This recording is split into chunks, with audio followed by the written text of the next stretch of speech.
Even though LEGO Simpsons is really small, I guarantee you haven't seen all the Easter eggs and references. From Apu and Manjula's love hiding in the Quickie Mart set, everything Homer stole from Ned in the Simpsons house set, and even secrets hiding in the collectible minifigures. There's a lot you can find. So today, I'm showing you everything you missed in LEGO Simpsons. Starting with some in the Simpsons house set. The Simpsons family car has a dent built into the design on purpose, which is the complete opposite of what you'd normally expect from a LEGO set. The official LEGO description even jokes about it, saying, "Because only in a LEGO world are dents a plus." In the show, Homer crashes this car constantly. It's literally always falling apart, and yet somehow, it just keeps running. That dent in particular has been on the car since season 1, so even though it's technically a flaw, it's a very important and famous detail that makes the car complete. Obviously, Homer's behavior with this car is anything but good, but it might be even worse with his next door neighbor, Ned Flanders. Homer is literally always stealing stuff from Ned, whether it's a lawnmower, a bunch of fans to power a wind turbine, or his literal credit card. Ned always has something that Homer wants, but one of his most memorable robberies is when he stole Ned's air conditioner.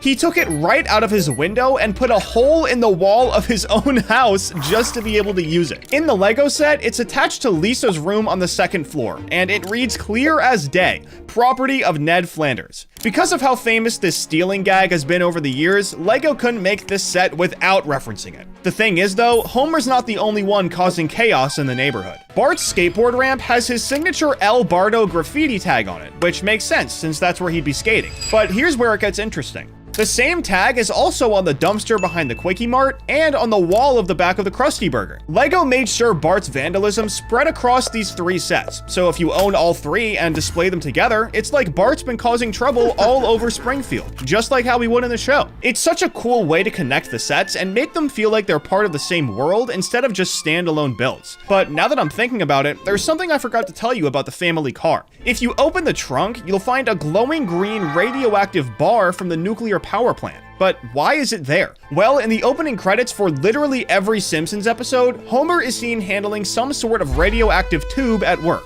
But his shift ends, and instead of putting it down carefully, he stops caring about it, and it flies into his shirt. So this green tube in the trunk is a reference to how clumsy Homer is, even when he's handling something that could literally kill him. Anyways, now that the car is out of the way, let's head inside the house, because there are just as many details in there as there are on the outside. First off, the living room TV is playing the Itchy and Scratchy Show, which is the ultra-violent cartoon that Bart and Lisa watch religiously. For anyone who doesn't know, Itchy and Scratchy is basically Tom and Jerry, but way more violent and ridiculous. It's referenced constantly throughout the series, so putting it on the TV instead of leaving it blank shows LEGO actually cared about the small stuff. Most people would have just made the TV one solid color and moved on, but LEGO really went the extra mile. Moving upstairs to Bart's bedroom, his lucky red hat is on top of his bookshelf, but it's designed not to fit on his head. The hat's too small to go over his hairpiece, so you physically can't put it on him even if you wanted to. This is LEGO making a meta joke about their own limitations. They knew people would try to put the hat on Bart, and they knew it wouldn't work, so they just leaned into it. It's sitting there as an accessory piece, taunting you because you can't actually use it the way you want to.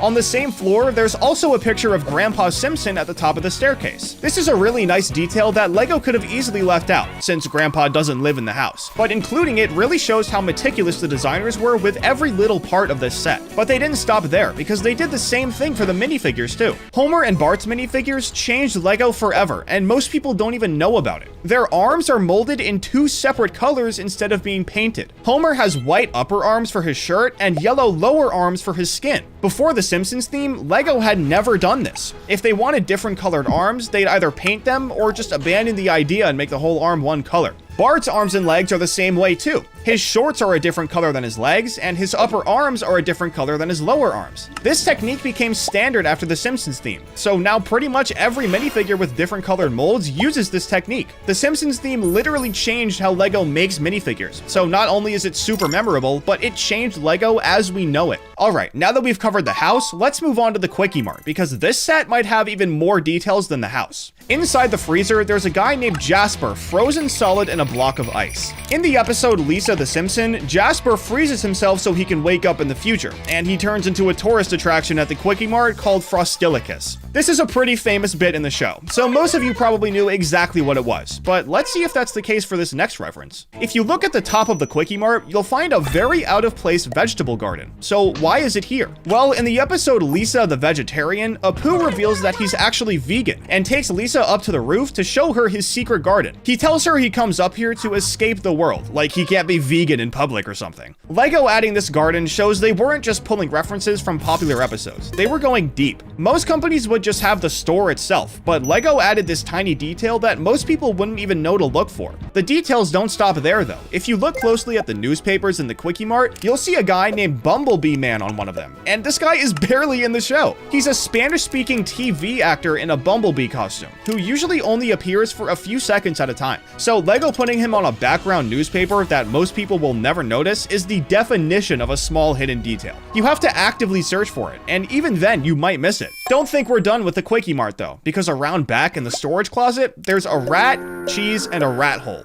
The Quickie Mart is constantly shown to be kinda gross throughout the show, with expired food and questionable hygiene. So Lego adding a full-on rat infestation to the storage area is perfect. It's not something you'd normally expect Lego to add, but it makes the set authentic. But Lego pays attention to detail across everything, even TV. In the Simpsons crossover episode, Brick Like Me, Baby Maggie is made out of Duplo instead of regular Lego. Duplo is Lego's toddler line with bigger pieces, so using it for Maggie is genius. Homer even says, "Oh, they're so cute when they're Duplo," in the episode. It's one of the funniest visual gags in the whole thing, and it works really well because everyone knows what Duplo is. The crazy part about that episode is that it took over 2 years to animate, which is way longer than the usual 6 to 8 months for a regular Simpsons episode. Animating everything in Lego instead of the show's usual style was incredibly time consuming. And here's the crazy part, the Simpsons team didn't even know about the Lego movie until late in production. Both the Brick Like Me episode and the Lego movie were being made at the same time, without either team knowing what the other was doing. So any similarities are completely coincidental. 2 years for one episode is insane, but when you watch it, honestly, it makes sense. One thing I haven't talked about yet though are minifigures, and one that I absolutely have to talk about is Grandpa Simpson. Grandpa's minifigure comes with a newspaper that says "Old Man Yells at Cloud." If you've been on the internet at any point in the last 10 years, you've seen this meme before. It's used constantly to make fun of people complaining about nothing, and it's one of the most famous images from the entire show. Lego could have put anything on that tile piece, but they chose something that everybody can laugh at, and it worked out perfectly.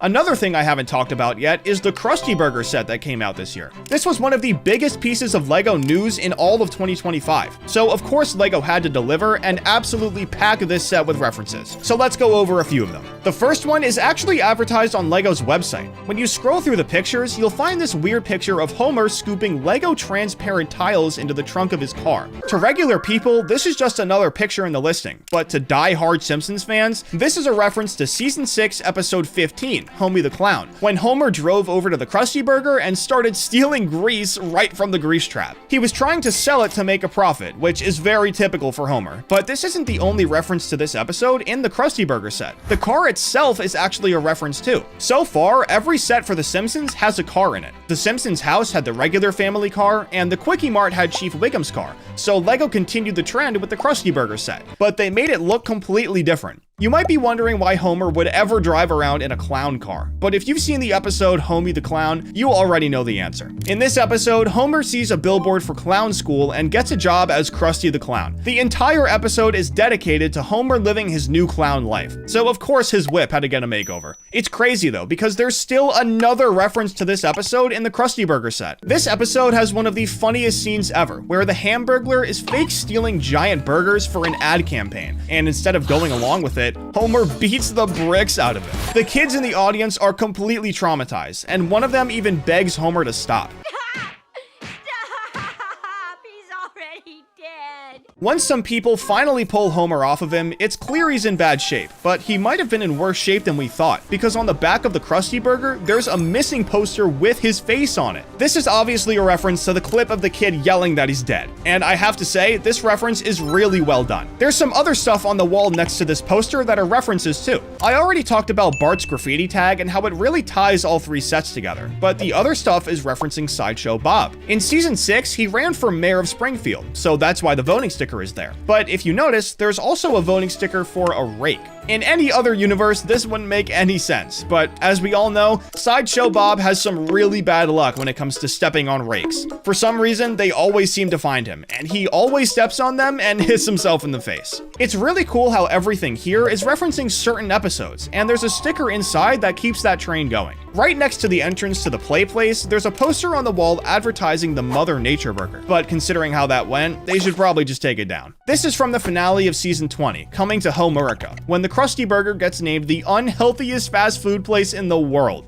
Studies show your Krusty Burger is the unhealthiest fast food item in the world. Krusty tried to fight the allegations by making a vegetarian burger, otherwise known as the Mother Nature Burger, but one of the ingredients got contaminated by rat meat. Ew, dude. So not only was it not vegetarian, but everyone ended up getting food poisoning too. Oh, and just like how the car was made after the Homie the Clown episode, Krusty's minifigure is based on his outfit from Coming to Homerica, which is a really nice touch. But this next detail is one of the most famous ones in all of LEGO Simpsons. Pretty much every set in the Brickheads theme has a fun Easter egg inside of them somewhere. Woody from Toy Story has a stuffing piece, Eve from WALL-E has a plant, you get the idea. The Easter eggs are always references to the character. Another thing Brickheads always have though are pink 2x2 bricks for brains, but Homer has something a little different. Because of how stupid he is, they gave him a 1x1 plate instead. If there was a way to somehow cram a crayon in there too, that would have been sick, but I'm definitely not complaining about the plate piece. But LEGO just released the Krusty Burger set last year, and it has some really good Ribwitch references. In season 14, episode 12, I'm spelling as fast as I can, the Ribwitch is introduced as the Krusty Burger's limited time sandwich. It's made from some mystery animal meat that's been molded into the shape of ribs, and Homer becomes absolutely obsessed with it. He literally follows a tour of Ribwitch fans called Ribheads across the country just to keep eating them before they're discontinued forever. Because of this, Homer's minifigure in the set has a stain from the Ribwitch, and if you go into the restaurant, you can actually find one sitting on one of the tables. But there's also a sticker in the set that shows the Ribwitch mascot, Ribbit. Ribbit is only on screen for like 30 seconds in the entire Ribwitch episode, but he's unforgettable. He's the guy in a Toad costume who's completely soaked in Ribwitch sauce, and in the episode, he encourages people to lick his costume to get a free sample of the sauce. It's disgusting and hilarious at the same time, and it's exactly the kind of thing Krusty would do to promote his food. So LEGO turned Ribbit into a minifigure for a Ribwitch advertisement poster. But let's move into the kitchen, because there are a ton of references in here. If you look at the order screen, it says the next order is for 700 Krusty Burgers. And if you know your Simpsons episodes, you know exactly what this is from. In season 5, episode 8, Boy Scouts in the Hood, Homer, Bart, Ned Flanders, and Rod Flanders end up stranded at sea after a camping trip goes wrong. They're starving and dehydrated, and then out of nowhere, they find a Krusty Burger in the middle of the ocean on an unmanned oil rig, which makes absolutely no sense, but it's The Simpsons, so it doesn't have to. Homer runs through the doors and screams,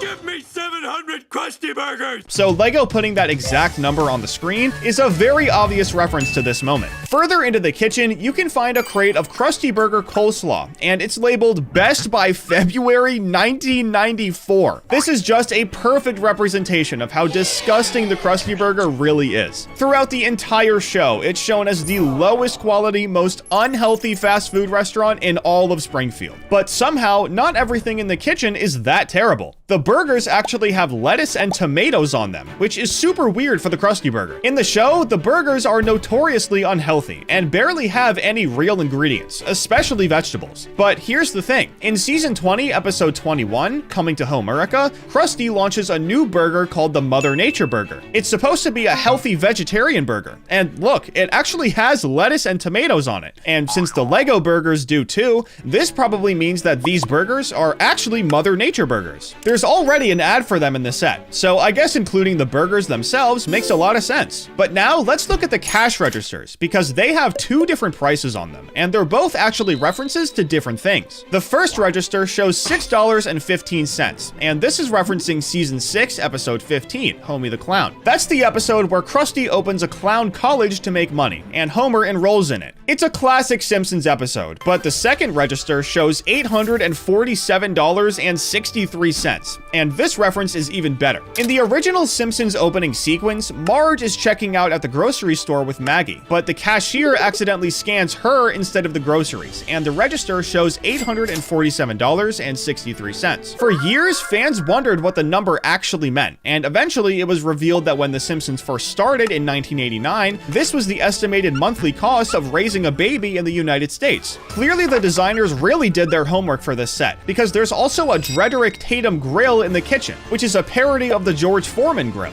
If you don't know who Drederick Tatum is, he's the heavyweight boxing champion in The Simpsons, and he's basically their version of George Foreman. George Foreman was a real-life boxer who became a household name in the 90s and 2000s because of the George Foreman grill. He endorsed it everywhere, and it became one of the most successful celebrity products ever. So The Simpsons took that same idea and made a Drederick Tatum grill for the Simpsons universe. It's one of those jokes where if you know the real-world reference and the show, it's instantly funny. Now, if you look right outside the kitchen, there's a poster that says slide whistle lessons, and this is a reference to Sideshow Mel. If you don't know who Sideshow Mel is, he's Krusty's current sidekick on the Krusty the Clown show. After Sideshow Bob went to prison, Krusty needed a new sidekick, so he hired Mel, and on the show, he always talks using a slide whistle. There's no clear indicator that this is actually Mel's ad, but if you know The Simpsons, you know it couldn't be anyone else. Right next to this poster, though, is the bathroom, and it has one of the funniest details in the whole set. In the show, the bathroom in the Krusty Burger literally never has toilet paper, and since these designers are clearly Simpsons superfans, they designed it with a Technic pin sticking out of one of the walls to represent an empty toilet paper holder. This might be the smallest detail in this whole video, but I low-key think it's the best one. Anyways, now let's move over to the Simpsons house set. Like I said in the intro, I missed small details in all 4 Simpsons sets, but the funny thing is, I only missed 2 details in the Simpsons house, and they're both basically the same thing.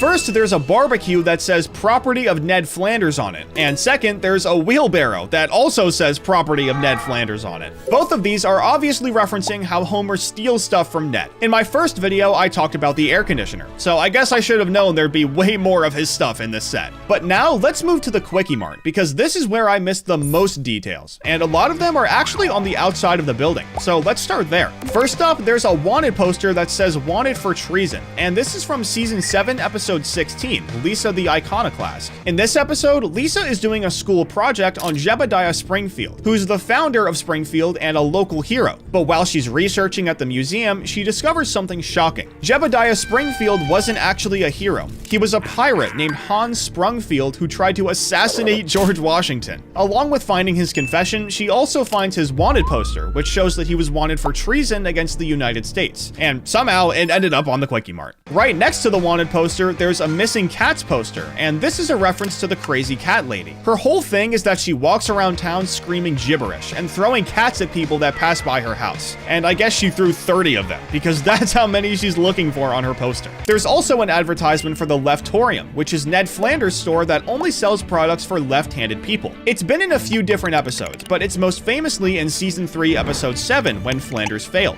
Again, this is another classic episode, because Homer actually ends up feeling bad for Ned, which is the complete opposite of how he usually feels. But one of the most recognizable posters on the outside of the Quickie Mart is the Spider Pig poster. This is referencing a scene from the Simpsons movie, which came out in 2007. In the movie, Homer adopts a pig that he names Plopper, but he also calls him Spider Pig. There's this whole scene where Homer makes Plopper walk on the ceiling and sings a whole song for him. Spider Pig does whatever a Spider Pig does.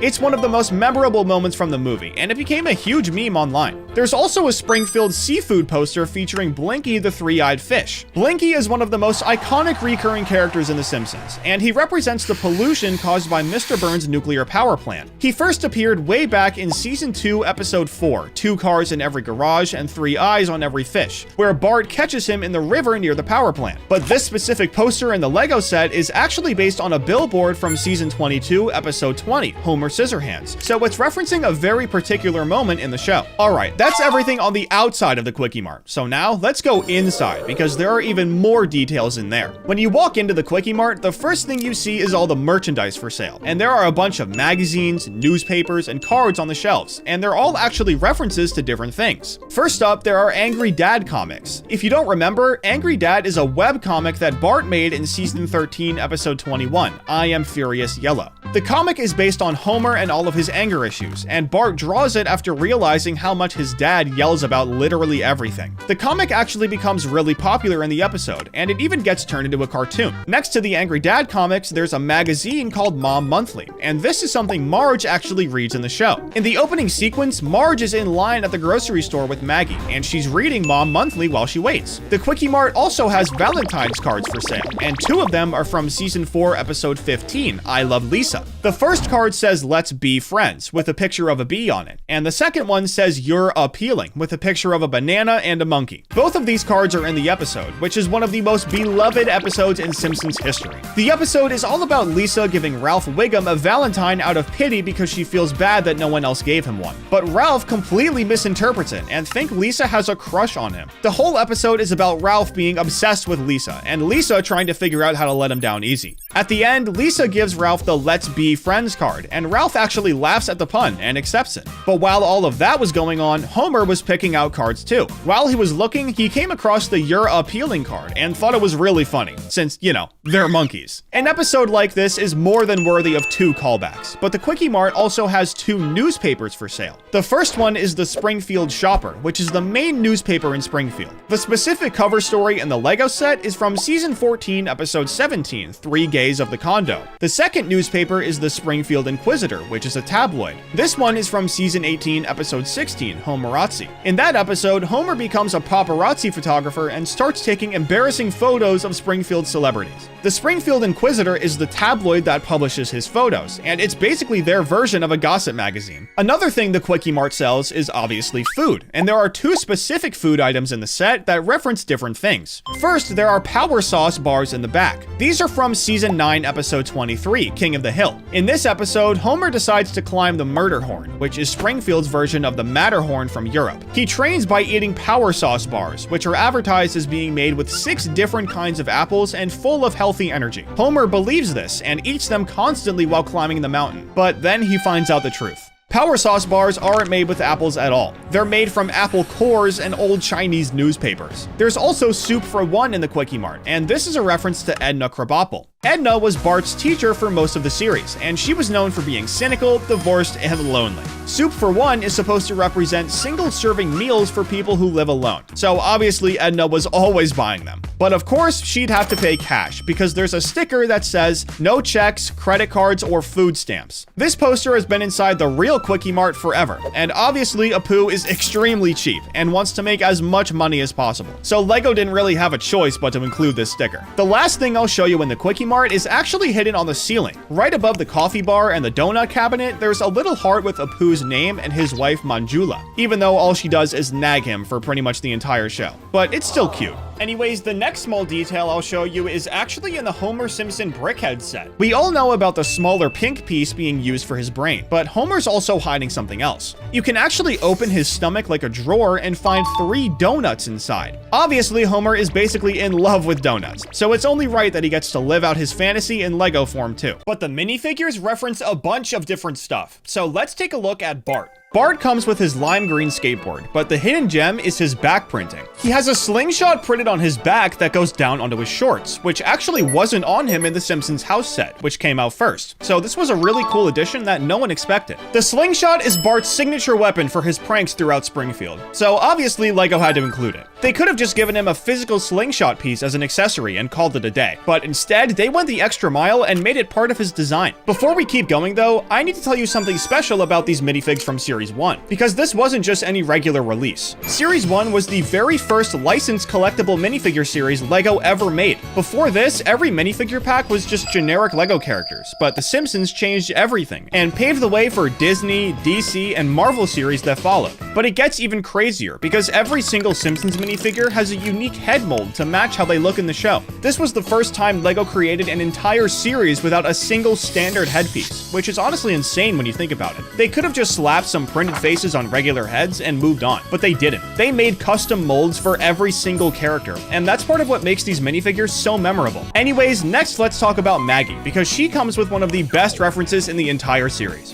Her accessory is Bobo, Mr. Burns' childhood teddy bear, and this references the season 5 episode Rosebud, which is a full-on parody of Citizen Kane where Mr. Burns desperately searches for his lost teddy bear. Give me my bear, Simpson. Only to find out that Maggie has it. The attention to detail on this thing is ridiculous. Bobo has a tear on his belly showing stuffing, a dangling eye, and really rough stitching, just like how he is in the episode. Speaking of attention to detail, Ralph Wiggum comes with one of the most heartbreaking Simpsons references ever. He has a Valentine's Day card with a train reading I choose you, which is from season 4, episode 15, I Love Lisa. In this episode, Lisa gives Ralph this card out of pity, but Ralph actually thought she liked him, which led to one of the saddest moments in the entire show. But did you know that this was actually based on a real story? Screenwriter Al Jean got a similar Valentine in 3rd grade, and he loved it so much that he had the phrase inscribed on his wedding ring. So this isn't just a reference to the show, it's a reference to a real-life event that inspired the episode, and now it's a Lego accessory. But now let's talk about Grandpa, because his accessory might be the most famous one in the entire theme. He comes with a newspaper that says, Old Man Yells at Cloud, and if you've been on the internet at all since like 2015, you've seen this meme before. It comes from season 13, episode 13, The Old Man and the Key, where Abe uses this newspaper clipping as the photo for his driver's license. The image has become one of the most popular Simpsons memes on the internet, so putting it on an actual printed tile is genius.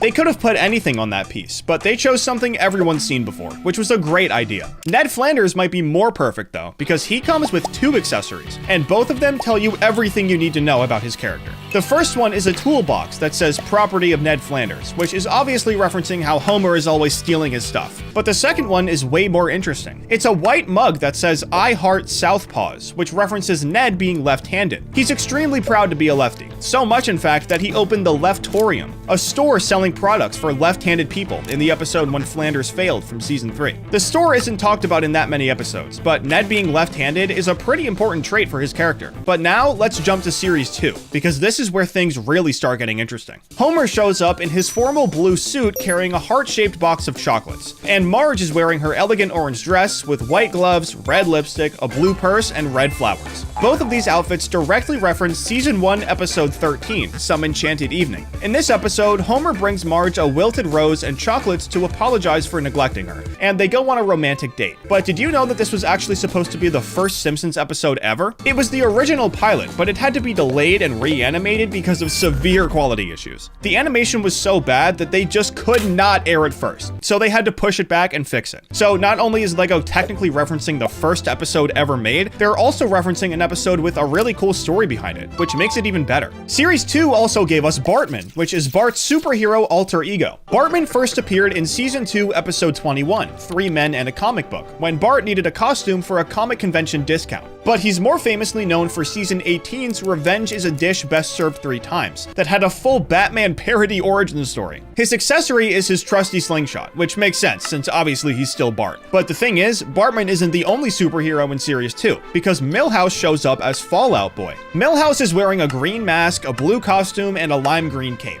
And this references season 7, episode 2, Radioactive Man from 1995. In the episode, Milhouse was casted as Fallout Boy in the Radioactive Man movie, beating out Bart, who was an inch too short. There's something you might not know about Fallout Boy though. The band Fallout Boy actually got their name from this character after someone shouted it out in the crowd at one of their first shows. So not only is this a reference to The Simpsons, but it's also a reference to a real band that was inspired by the show. Lisa also makes an appearance in series 2, and her accessory is Snowball 2, the family's black cat. Snowball 2 replaced the original Snowball, who was white, and shows up all throughout the show. The Simpsons family just isn't complete without their pets, so it's a good thing Santa's Little Helper also came to play in series 2. So if you collect both series, you can actually have the entire Simpsons family with all of their pets. It's one of those things where Lego clearly planned it out from the beginning, making sure collectors had a reason to buy both series to complete the family. But now let's talk about Hans Moleman, because this guy might be one of the most tragic characters in all of Springfield. He's always dying in different accidents, only to come back later like nothing even happened. But his accessory is a printed tile of his revoked driver's license. This references the episode Principal Charming, where he fails his driver's test not once, but twice. He failed the first time because of an eye exam. but the second time, he failed as soon as he hit the gas pedal. Somehow, this guy is 31 years old with cataracts so bad that he can't even see, and this driver's license bit is one of his best, so of course LEGO had to give him one to honor it. Moving on to Edna Krabappel, Bart's 4th grade teacher, she comes with a pink mug and a printed tile showing Woodrow, which is actually a picture of NHL legend Gordie Howe. This references season 3, episode 16, Bart the Lover, where Bart pranks his lonely teacher by catfishing her as a man named Woodrow, using Howe's photo. But here's where the backstory gets interesting. The writers originally wanted to use Johnny Unitas, but couldn't get the rights, so Al Jean, who is a Detroit Red Wings fan, suggested Gordie Howe instead. But Waylon Smithers has one of my favorite references in this whole video. He comes with a Malibu Stacy doll that of course has a new hat, which is from season 5, episode 14, Lisa vs. Malibu Stacy. In this episode, we find out that Smithers has the world's biggest Malibu Stacy collection, and we see him running with all of the little girls to try and get the doll first, which is obviously hilarious, but he's got to build up his collection somehow. Actually, I lied before. The accessory with Dr. Hibbert might actually be my favorite. He comes with an x-ray of Homer's brain, but it isn't just any x-ray. It's referencing season 12, episode 9, Homer with no E, where we find out why Homer's so stupid. When he was a kid, he had a habit of shoving crayons up his nose, and apparently one of them never came back. Eventually, it made its way up to his brain, and made Homer into the stupid guy we all know. The best part of this episode is when Homer asks his doctor how he never noticed the crayon before, and Hibbert tells him his thumb always covered it up on the x-rays. My thumb must have covered up the crayon every time. It's such a ridiculous explanation, but it fits perfectly with the show's humor. All of these minifigures so far have been in packs, so now let's talk about some that came in actual sets. Homer in the Krusty Burger set has a stain on his shirt, and this is a reference to the Rib Witch. For anyone who doesn't know, the Rib Witch is this legendary sandwich from season 14, episode 15, I'm spelling as fast as I can, where Homer becomes completely obsessed with it. He follows the Rib Witch tour around the country like a rock band, and the sandwich becomes this mythical thing that everyone wants. I'll give you anything for it. Homer literally can't get enough of them, so it only makes sense that he'd have a stain on his shirt. I mean, this is Homer we're talking about here. Krusty the Clown in the Krusty Burger set also has a special outfit. It's a reference to the episode Coming to Homerica from season 20, where Krusty launches a veggie burger campaign. In the episode, the Krusty Burger gets named the unhealthiest fast food place in the world. Studies show your Krusty Burger is the unhealthiest fast food item in the world. So Krusty tries to fight the allegations by making a vegetarian burger called the Mother Nature Burger. But unfortunately, one of the ingredients got contaminated by rat meat. So not only was it not vegetarian, but everyone ended up getting food poisoning too. LEGO basing Krusty's outfit on this episode is pretty good, because it's one of his most memorable business failures, and there really are a lot of them. There's one other real Simpsons set, the Quickie Mart, and in this one, Chief Wiggum got something special that he'd never gotten before. This version of him comes with donut stains printed on his uniform and in the corner of his mouth. This is a direct nod to his cop and donut stereotype from the show, and honestly, it's such a simple detail that makes the minifigure so much better. Chief Wiggum is constantly eating donuts throughout the series, and since he's right outside the place he's always buying them from, it's no wonder he has stains all over himself. It's the kind of thing where LEGO could have easily left it out and nobody would have complained, but they added it anyway because it makes the character so much more authentic. These minifigures are hiding more than just references though. The Simpsons minifigures were the first ones to have short legs molded in 2 different colors to make shorts like they did for Bart. Before this, if LEGO wanted to make shorts, they'd either paint them or give up and make each leg one color. But the Simpsons changed that forever. A lot of minifigures these days have multicolor molds for their legs, and it's all because of the Simpsons. They didn't just revolutionize molds though. Itchy and Scratchy were some of the first minifigures to have fully rubber heads. Remember, these guys came out back in 2014, and back then, it really wasn't that common to find a minifigure like this. The only one I can think of is the shark from the Atlantis theme, which came out a few years before, but now there are loads of minifigures with rubber heads. The Simpsons minifigures were not only a huge success, but they were a great experiment that showed LEGO what they could get away with. The cool thing about the minifigs in Series 1 is that they were in the special episode Brick Like Me from Season 25, Episode 20, which came out just a few days after the minifigures were released. In the episode, Homer wakes up in a LEGO version of Springfield, and it's basically one giant love letter to LEGO. The timing of this episode couldn't be better, and I think we can all agree that it's a good thing the ones in real life didn't come out like the ones from the episode. The custom head molds look so much better. But what was your favorite detail in this video? Be sure to let me know down in the comments, and don't forget to subscribe.